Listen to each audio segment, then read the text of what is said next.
நண்பர்கள் அனைவருக்கும் வணக்கம். இன்றைக்கி நம்ம எந்த மாதிரியான வீடியோ பார்க்க போகிறோம் அப்படின்னு பார்த்தீங்கன்னா, ஒரு சிறுகதையை தான் பார்க்க போகிறோம். இந்த கதையினுடைய தலைப்பு பார்த்தீங்கன்னா 3 வரங்கள் அப்படின்றது தான் இந்த கதையினுடைய தலைப்பு. எனக்கு ரொம்பவுமே பிடிச்சிருந்துச்சு. இந்த கதை கேட்டோன்னே இந்த கதையை கண்டிப்பாக சொல்லணும் அப்படின்ற மாதிரி தோணுச்சு. ஸோ அந்த அளவுக்குமே ஒரு நல்ல கதை தான். இந்த கதை நான் புக்கில் படித்த கதை அப்படின்லாம் கிடையாது. அறிவொளியின் மூலமாக கேட்ட கதை தான் இந்த கதை. ஸோ கேட்டோடனே இந்த கதை ரொம்ப பிடிச்சிருந்துச்சு. ஸோ கண்டிப்பாக இந்த கதையை நான் ஷேர் பண்ணணும் அப்படின்னு நினச்சேன். ஸோ அதனால தான் இன்றைக்கி இந்த வீடியோ போஸ்ட் பண்ணியிருக்கேன். ஓகே, இப்போ நம்ம கதைக்கு போகலாம். இந்த கதை எங்கே எப்படி ஆரம்பிக்குது அப்படின்னு பார்த்தீங்கன்னா, ஒரு கிராமம் இருக்குது. அந்த கிராமத்தில் பார்த்தீங்கன்னா சங்கரன் அப்படின்ற ஒருத்தர் வாழ்ந்துட்டு இருக்காரு. ரொம்பவுமே பணக்காரர் தான். ஆனால் ரொம்பவுமே கொஞ்சம் வெள்ளந்தி மனசுக்காரரு. யாராக இருந்தாலும் எதாக இருந்தாலுமே யாராவது எதாவது கேட்டாங்க அப்படின்னா உடனே எடுத்து கொடுத்துருவாரு. தனக்கு நான் சாப்பிட்டு இருக்கும்போது யாராவது சாப்பாடுன்னு கேட்டால் கூட நான் சாப்பிடாம இருக்கிற சாப்பாடை ஃபுல்லாக அவங்களே வச்சுக்கோங்க அப்படின்ற அளவுக்கு கொடுத்துருவாரு. யாராக இருந்தாலும் தானம் தர்மம் பண்ணிடுவார். அந்த மாதிரியிலே எல்லா வேலைகளுமே பண்ணிகிட்டே இருந்தார். அவருக்கு ஆனால் அப்பா அம்மாலாம் கிடையாது. அவர் தனியால் தான் இந்த பணத்தெல்லாம் வச்சு மெயின்டைன் பண்ணி பார்த்துட்டு இருந்தாரு. ஆனா இவர் இவ்வளவு வெகுளியா இருக்காரு, இவ்வளவு அசடா இருக்காரு அப்படின்றத அவருடைய சொந்த பந்தங்கள்லாம் எல்லாருமே அவரை யூஸ் பண்ண ஆரம்பிச்சிட்டாங்க. யூஸ் பண்ணி அவர்கிட்ட இருந்த சொத்து பொத்து எல்லாத்தையுமே பிடுங்க ஆரம்பிச்சிட்டாங்க. ஸோ இதெல்லாம் நினைக்கும் போது சங்கரனுக்கு கொஞ்சம் வேதனையாக தான் இருக்குது. நம்ம நாடி வராங்க, நம்ம முடிஞ்ச அந்த ஹெல்ப் நம்ம பண்ணுறோம். ஆனால் இப்போ சொந்தக்காரங்க எல்லாம் சேர்ந்து நம்ம அந்த மாதிரி பண்ணுறோன்றதவே இவங்க கரெக்டாக நம்மளை யூஸ் பண்ணி நம்ம இருக்க எல்லா சொத்து பற்றியுமே எல்லாம் பிடிக்கிட்டு போயிட்டாங்களே. ஏன்னா இப்போ நம்ம அனாதையாக நிற்கிறோமே, இந்த அளவுக்கு இப்படி நிற்கிறோமே அப்படின்னு நினச்சி ரொம்பவுமே ஃபீல் பண்ணி அப்படியே ஒரு கோயிலாக அந்த குளத்தங்கரை ஓரமாக அப்படியே போயிட்டு இருக்கோம். இந்த கோயில் இருக்குது, கோயில் ஒரு குளத்தங்கரை இருக்குது, அந்த கரையோரமாக போயிட்டு இருக்கோம். ஸோ அந்த கரையோரமாக போயிட்டு இருக்கும்போது பார்த்தீங்கன்னா, அந்த படிக்கட்டில் ஒரு சாமி உட்காந்துருக்காரு. இந்த குறி சொல்லுவாங்களே, அந்த மாதிரியான ஒரு சாமியார் உட்காந்துருக்காரு. அவர் சங்கரனை கூப்பிடுறாரு. இங்கே வா சங்கரா அப்படின்னு. சொல்லுங்க ஐயா. என்னை நான் உன்னை ரொம்ப நாளாக நான் பார்த்துட்டு இருக்கேன். நீ எவ்வளோ பெரிய ஒரு நல்லவன்றது எனக்கு தெரியும். ஆனால் என்ன கொஞ்சம் இந்த காலத்துக்கு ஏற்ற அந்த விவரங்கள் அதெல்லாம் இல்லாமல் ரொம்ப அசட்டுத்தனமாக, ரொம்ப ஒரு ஏமாளித்தனமாக இருக்க. அது மட்டும்தான் நீ மாற்றிக்க வேண்டிய ஒரு விஷயம். அது மாற்றாத காரணத்தினால தான் உன்னுடைய மொத்த சொத்து பத்து எல்லாத்தையுமே இழந்து இந்த மாதிரி நீ தனிமரமாக நிற்கிற அப்படின்னு அந்த சாமியார் சொன்னோடனே சங்கரனும் அந்த இடத்துல ஒரு மாதிரி கண் கலங்கிட்டு ஆமையா, நீங்கள் சொல்கிறதெல்லாம் எல்லாமே கரெக்டு தான். நான் எல்லாத்துக்குமே தானம் தர்மம் எல்லாம் கொடுத்துட்டு தான் இருந்தேன். ஆனால் என் சொந்தக்காரங்களே என்னை இந்த மாதிரி பண்ணி என்னுடைய மொத்த சொத்தையை அபகரிச்சிட்டாங்க. அபகரிச்சுட்டு போனது கூட எனக்கு ஒரு பெரிய விஷயமா தெரியலை. ஆனால் இந்த ஏரியாவில் நான் நடந்து போகும்போது அந்த பொதுமக்களே என்னை ஒரு மாதிரி இவங்கெல்லாம் கோமாளிடாவன், சரியான அசடுதாவன், இவெல்லாம் பிழைக்க தெரியாதவன்டா, அவ்வளோ சொத்து பத்து இருந்து பிழைக்காம இப்படி விட்டுட்டு ஊருக்கு இறச்சிக்கிட்டு இந்த மாதிரி இருக்கா மத்தியா, இவன்லாம் எங்கடா பிழைக்க போகிறான் அப்படின்ற மாதிரிலாம் சொல்கிறாங்க. அதெல்லாம் கேட்கும் போது தான் எனக்கு ரொம்பவுமே மனசு கஷ்டமாக இருக்குது. அந்த சொத்தெல்லாம் போனப்போ கூட எனக்கு அவ்வளோ கஷ்டம் தெரியல. இப்போ தான் எனக்கு அவ்வளோ கஷ்டமாக இருக்குது அப்படின்ற மாதிரி அவங்க சங்கரன் அந்த சாமியார்கிட்ட சொல்கிறோம். ஸோ அப்போதைக்கு அந்த சாமியார் சொல்கிறாரு, இங்கே பார், நீ ஒன்றும் இல்லை, இப்படியே ஒரு 15 கிலோமீட்டர் நடந்து போ. ஒரு மலை வரும். அந்த மலை ஏறி இறங்குன அப்படின்னா ஒரு ஆறு வரும். அந்த ஆற்றை கடந்தேன்னா ஒரு சோலை வரும். அந்த சோலையில் ஒரு முனிவர் தவம் செஞ்சுட்டு இருக்காரு. நீ போய் அந்த முனிவரை போய் பாரு. அந்த முனிவர்கிட்ட நீ என்ன கேட்டாலும் அவர் தருவார். ஆனால் ஒன்று, அந்த முனிவர் உன்னை பார்த்துட்டாரு அப்படின்னா அவர்கிட்ட நீ 3 வரங்கள் கேட்கலாம். அந்த 3 வரங்களுக்கு மேலே அவர் எதுவுமே தரமாட்டார். அந்த 3 வரங்கள் கொடுத்து முடிச்ச பிறகு அவர் பேசவும் மாட்டார். ஓகேவா? இது நீ நல்லா கேட்டுக்கிட்டு நீ அவரை போய் பாரு. ஆனால் ஒன்று, அவரை கண்டுபிடிக்கிறது அவ்வளோ ஈஸி கிடையாது. இந்த மலை ஏறணும், அந்த ஆற்றை கடக்கணும், அதுக்கப்புறம் தான் அந்த புல்வெளி வரும். அங்கே தான் அவர் இருப்பார். அந்த புல்வெளியே எந்த ஸ்பாட்டில் இருப்பார் அப்படின்ற விஷயம் எனக்கு தெரியாது. ஆனால் நீ கண்டிப்பாக அவரை போய் பார்த்தேன்னா உன்னுடைய கஷ்டங்கள் எல்லாமே தீரும். உனக்கு என்ன தேவையோ அந்த வரத்தை அவர்கிட்ட கேட்டு அந்த 3 வரம் மூலியமாக உன்னுடைய பழைய வாழ்க்கைக்கு நீ திரும்பி போயிடு அப்படின்ற மாதிரி அந்த சாமியார் சொல்லி அனுப்புறாரு. ஸோ இவனும் மனசில் சங்கரனும் நினச்சிக்கிட்டே இருக்கான். எப்படியாவது சரி ஓகே, சாமி சொன்ன மாதிரி நம்ம போய் அந்த முனிவரை தேடி கண்டுபிடிச்சிட்டோம் அப்படின்னா நம்ம போய் 3 வாரம் கேட்டுறலாம், நம்ம இழந்ததெல்லாம் நம்மளுக்கு திரும்ப கிடைச்சிரும் அப்படின்ற மாதிரி ஒரு மைண்ட் செட்டில் நடக்க ஆரம்பிச்சிட்டோம். ஆனால் அவர் முன்னாடியே அந்த சாமி சொல்லியிருப்பாரு, ரொம்ப தூரம் கொஞ்சம் சாப்பாடு எடுத்துகிட்டு போப்பா அப்படின்ற மாதிரி சொல்லியிருப்பாரு. இவனும் நம்மளும் இட்லி பூரின்னு அப்படியே பாசை கட்டிட்டு எல்லாம் எடுத்துட்டு தான் அப்படியே நடந்து போய்கிட்டே இருக்கான்.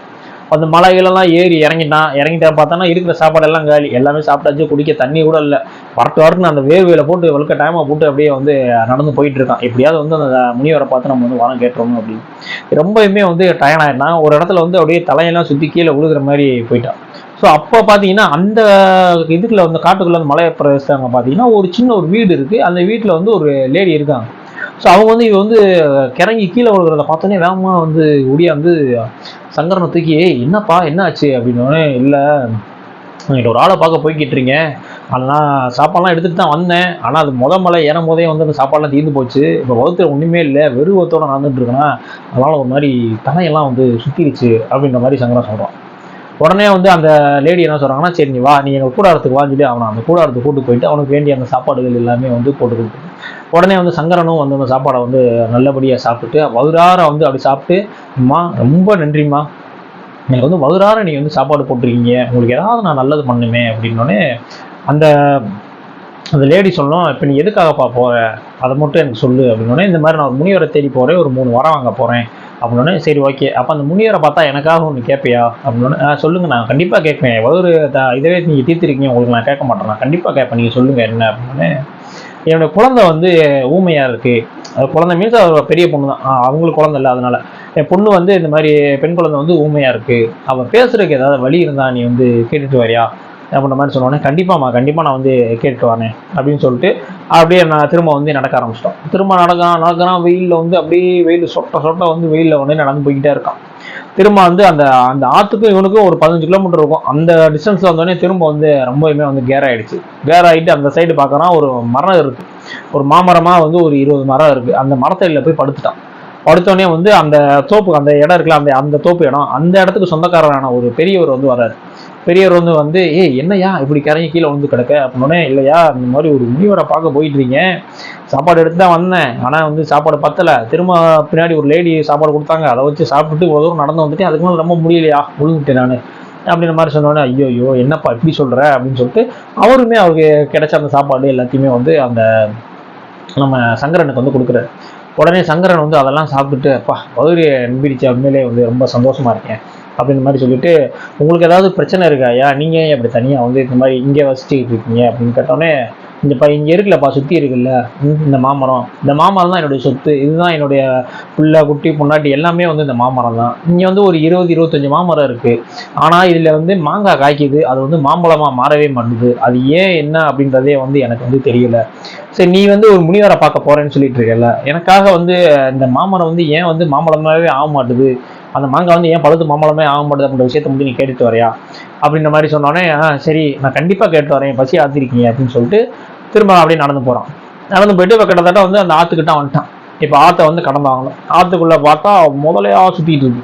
ஸோ அதில் வந்து ஒரு பெரிய முதலை வந்து அப்படி நின்றுட்டு இருக்கு அப்படி முன்னாடி. இப்போ அந்த முதலையை தாண்டினா தான் அவன் வந்து அந்த சோலைக்கே வந்து போக முடியும். இப்போ கொஞ்சம் நேரம் யோசிச்சுட்டு சங்கரன் என்ன சொல்கிறான் அப்படின்னா, அந்த முதலையிட்ட வந்து கேட்குறான், இங்கே வேறு முதலையே, என்னைய வந்து நீ வந்து அந்த ஆற்றை கடந்து தாண்டி விட்டுட்டு போனேன் அப்படின்னா உனக்கு நான் ஏதாவது ஒரு ஹெல்ப் பண்ணுறேன் அப்படின்ற மாதிரி வந்து அந்த முதலையிட்ட சொல்கிறான். உடனே முதலையும் வந்து அவனை வந்து முதுகில் ஏற சொல்லுது. முதுகில் ஏறிக்கிட்டா அந்த ஆற்றை கடந்து போயிட்டு வந்து அந்த சங்கரனை வந்து அந்த சைடு வந்து இறக்கி விடுது.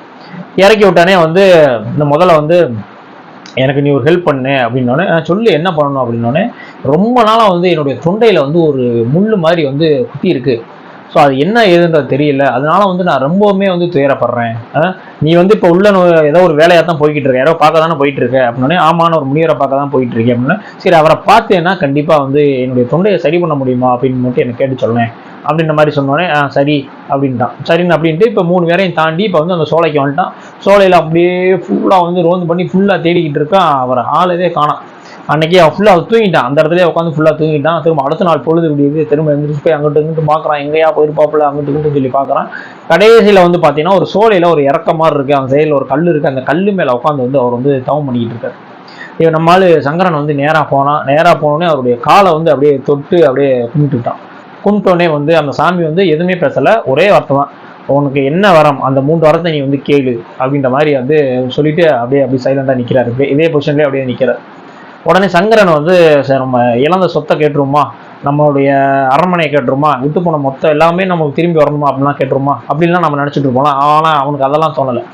அவன் என்ன யோசிக்கிறான் அப்படின்னா, ஃபஸ்ட்டு நம்மளுக்கு இவ்வளோ தூரம் வந்து நம்மளை வர வச்சாங்கல்ல, அதுக்கு வந்து ஃபஸ்ட்டு நம்ம சாப்பாடு போட்டதும் அந்த லேடி தானே, ஸோ அந்த லேடிக்கு ஏதாவது ஒன்று கேட்கலாம் அப்படின்னு சொல்லிட்டு, இந்த மாதிரி நான் வரவில்லை சார், எனக்கு ஒரு சாப்பாடு போட்டாங்க, அந்த லேடியோட பெண் குழந்தை வந்து சரியாக பேச மாட்டாங்க, அதுக்கு ஏதாவது ஒரு வழி இருக்கா அப்படின்னு கேட்டோன்னே, அந்த பொண்ணு வந்து ரொம்பவுமே அழகான பொண்ணு தான், அதே மாதிரி ஒரு அழகான வாலிபனை அது என்னைக்கு பார்க்குதோ கண்டிப்பாக வந்து அன்னைக்கு வந்து அந்த பொண்ணு வந்து பேசிடும் அப்படின்ற மாதிரி ஒரு வார்த்தையை வந்து சொல்லி விட்டேன். சரி ஓகே, அடுத்த வாரம் என்ன நீ கேளு அப்படின்றாரு. ஸோ அடுத்த வாரம் என்னன்னு கேட்க போறாரு அப்படின்னு பார்த்தீங்கன்னா, இந்த மாதிரி இந்த பழுக்காத அந்த மாங்காய் இருக்குல்ல, அது எப்போ வந்து பழுத்து வந்து மாம்பழமாகும், அந்த ரெண்டாவது சொன்னார்ல அந்த கிழவர், அவருக்காக வந்து அந்த வார்த்தை வந்து யூஸ் பண்றோம். கேட்கலாம். கேட்டோடனே வந்து அவர் என்ன சொல்றாரு, அந்த மரத்தை தோண்டு, உனக்கு ஒன்று கிடைக்கும், அதை எடுத்துட்டு அப்படின்னா மாம்பழம் பழுத்துரும் அப்படின்றாரு. அப்படியா சாமி, சரி ஓகே. திரும்ப வந்து யோசிக்கிறான், மூணாவதாவது நம்மளுக்கு ஏதாவது யோசனை கேட்போமா அப்படின்ற மாதிரி யோசிக்கிறான். ஆனால் மூணாவது வந்து நம்ம இவ்வளோ தூரம் தாண்டி கொண்டு வந்து அந்த முதலை விட்டுச்சே, அந்த முதலைக்கு ஏதாவது ஒன்று கேட்க வேணாமா அப்படின்ற மாதிரி என்ன கேட்குறான் அப்படின்னா, இந்த மாதிரி முதலை வந்து கழுத்தில் வந்து ஏதோ மாட்டியிருக்கு, முள்ளு மாதிரி குத்திட்டு இருக்கா, ரொம்ப அவதிப்படுது, அதை எடுக்கிறதுக்கு ஏதாவது வழி இருக்கா அப்படின்னு கேட்டோடனே, அதனுடைய வாய்க்குள்ள வந்து நீ வந்து கையை விடு, உனக்கு அதை விட ஒரு அற்புதமான ஒரு நிகழ்வு வந்து நடக்கும், அந்த முதலையை நீ வந்து காப்பாற்றிடுவ அப்படின்ற மாதிரி சொல்லிட்டார். சொல்லிட்டு அப்படியே அந்த இடத்துல மறைஞ்சிட்டார். இவன் 3 வாரம் கேட்கணும்னு வச்சா அந்த 3 வாரத்தையுமே வந்து கேட்டு முடிச்சிட்டான். 3 இது கேட்டு முடிச்சிட்டான். ஆக்சுவலா எதுக்காக வந்தான், இவனுடைய அந்த பேக்ரவுண்ட் எல்லாமே வந்து மறந்துட்டான்.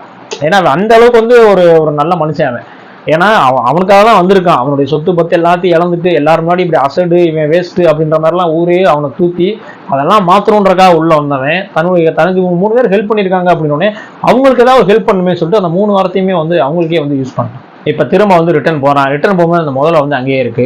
முதலையே ஒரு நிமிஷம் பொறு, நீ வந்து வாயத்துற, நான் வந்து உன் வாய்க்குள்ள வந்து கையை விட்டு நான் வந்து உன்னுடைய அந்த முள்ளை நான் எடுத்து காட்டுறேன் அப்படின்னு சொல்லிட்டு வாய்க்குள்ள கையை விட்டோன்னே அந்த தொண்டை கிட்ட வந்து பார்த்தீங்கன்னா ரத்தின கற்கள் இருக்கும். அதை வந்து அப்படியே எடுத்து பார்ப்பான். கையில் பார்த்தோன்னா அது வந்து விலை மதிப்பில்லாத பெரிய ரத்தின கற்கள். ஸோ அதெல்லாம் கிடைச்சோடனே வந்து முதல்ல என்ன சொல்லணும், இதை நீயே வந்து வச்சுக்க, என்னை வந்து இந்த இதுலேருந்து அவதியிலேருந்து என்னை காப்பாற்றிவிட்டேல, அது வந்து உனக்கு ரொம்ப நன்றி அப்படின்னு சொல்லிட்டு வந்து அந்த முதல்ல போயிடுச்சு. இப்போ அந்த ரத்தினங்கள் வைரங்கள்லாம் இருக்குல்ல, அதெல்லாம் வந்து பாக்கெட்டில் வச்சுட்டு அடுத்த வந்து அந்த தாத்தா கிட்ட போகிறான். தாத்தா நீங்கள் என்ன கேட்டீங்க, அந்த பழுக்காத அந்த மாங்காய் எப்படி பழுக்கும் தானே கேட்டீங்க, மரத்துக்கு அடியில் நீங்கள் தோண்டுங்க அப்படின்னு சொல்கிறோம். உடனே வந்து இவனும் தோன்றான், தாத்தாவும் தோன்றாங்க, 2 பேரும் மரத்துக்கடியில் தோணுனே அந்த மரத்துக்கடியில் ஃபுல்லாக வந்து பார்த்தீங்கன்னா தங்க காசுகளாக இருக்குது. ஸோ அந்த காசுகளாக இருந்தனால தான் இவர் போட்ட அந்த உரங்கள் எதுவுமே வந்து கரெக்டாக அப்படியே செட் ஆகி சேராமல் அப்படியே அதில் மேலே நிற்கிது. ஸோ அந்த காசை ஃபுல்லாக எடுக்கிறாரு. இந்த காசை ஃபுல்லாக எடுத்தோம்னா அது கிட்டத்தட்ட ஒரு அரை சாக்குக்கு வருது. ஸோ இந்த காசையும் வந்து ஆளுக்கு பாதியாக வந்து பிரிச்சுக்கலாம் அப்படின்னு சொல்லிட்டு ஆளுக்கு பாதியாக பிரிச்சுட்டு அவருமே வந்து சந்தோஷத்தோட வந்து சங்கரனுக்கு வந்து விடை கொடுக்குறாரு.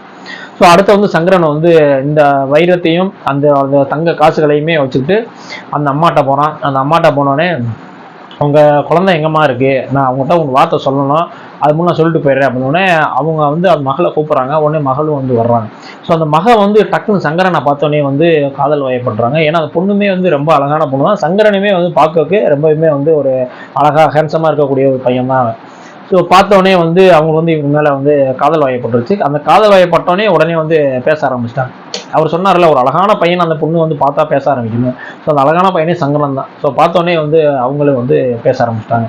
ஸோ இவன் வந்து இவனுக்குன்னு சொல்லி வரமே கேட்கல, ஆனால் வந்து மற்றவங்களுக்கு கேட்ட வரமே வந்து இவனுக்கு ஒரு வரமாக வந்து அந்த இடத்துல வந்து அமைஞ்சிடும். அதுக்கப்புறம் அந்த பொண்ணையும் வந்து நானே மணந்துக்கிறேன்னு சொல்லி அவங்க அம்மாட்ட பர்மிஷன் கேட்டு அந்த பொண்ணையும் அப்படியே கூட்டுக்கிட்டு தான் பாக்கெட்டில் வந்து அந்த வைர கற்களையும் இந்த சைடில் வந்து தங்க காசுகளையும் ரெண்டையுமே வச்சுக்கிட்டு வந்து ஊருக்குள்ளே வந்து அப்படியே நடந்து போயிட்டு இருப்பான்.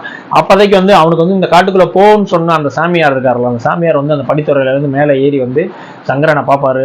அப்போ வந்து சங்கரன் வந்து, நீ உனக்கான வரம் நீ கேட்டிருக்கவே மாட்ட அப்படின்ற விஷயம் எனக்கு வந்து எப்பயுமே எனக்கு தெரியும், முன்னாடியே வந்து எனக்கு தெரியும். ஏன்னா நீ எவ்வளோ பெரிய ஒரு நல்ல மனுஷன் அப்படின்ற விஷயம் வந்து இந்த ஊர் மக்களுக்கு வேணா தெரியாமல் இருக்கலாம், ஆனால் எனக்கு தெரியும். ஏன்னா உன்னை சுற்றி இருக்கவங்க எல்லாருமே வந்து அந்த காசுக்காக தான் வந்து உன் கூட இருந்தாங்க. ஆனால் நான் வந்து உன்னை அந்த விதத்தில் வந்து உன்னை நான் பார்க்கவே இல்லை. இந்த வாழ்க்கையில வந்து நான் ஒரே ஒரு விஷயம் மட்டும் சொல்றேன், எல்லாருமே வந்து உன்னை அசடுன்னு சொன்னாங்கல்ல, இங்க அசடா இருந்து வாழ்க்கையில தோத்து போன ஆளும் கிடையாது, ரொம்ப பிரில்லியண்டா இருந்து வாழ்க்கையில இங்க ஜெயிச்சவனும் கிடையாது. இங்க அசடு பிரில்லியன்ட் எல்லாருமே வந்து ஒரே கேட்டகரி தான். உன்னுடைய மனசு வந்து எந்த மாதிரி இருக்கு, நீ மனசு வந்து எதை நோக்கி போகுது, அதை பொறுத்து தான் வந்து உன்னுடைய வாழ்க்கை வந்து அமையும். இது நீ அசடாயிட்ட, நீ தோத்து போயிட்ட, நீ வந்து பிரில்லியண்டா இருக்க, ஜெயிச்சிட்ட அப்படின்ற மாதிரியான விஷயங்கள் வந்து இங்க எதுவுமே கிடையாது அப்படின்ற மாதிரி வந்து அந்த சாமி வந்து சொல்றோம். அதுக்கப்புறம் வந்து பாத்தீங்கன்னா சங்கரன் வந்து அவங்கள வந்து மேரேஜ் பண்ணிக்கிட்டு தன்னிட்ட இருந்த அந்த தங்க காசு வைரம் வைடூர்லாம் வச்சு திரும்ப அவனுடைய பழைய சொத்துக்களை எல்லாம் மீட்டு திரும்ப வந்து அவன் வந்து ஓஹோன்னு வாழ்ந்தான். அங்க இருந்த மக்கள்லாம் யாரெல்லாம் அவன் வந்து அசடு வேணும் பிழைக்க தெரியாத கோமாளின்னு சொன்னாங்க ஃபுல்லா திரும்பவுமே வந்து அவரை நாடி அவர்கிட்ட ஏதாவது கிடைக்குமா அப்படின்னு வந்து திரும்ப வந்து எல்லாருமே நிக்க ஆரம்பிச்சிட்டாங்க அப்படின்றதோட அந்த கதை வந்து முடியுது.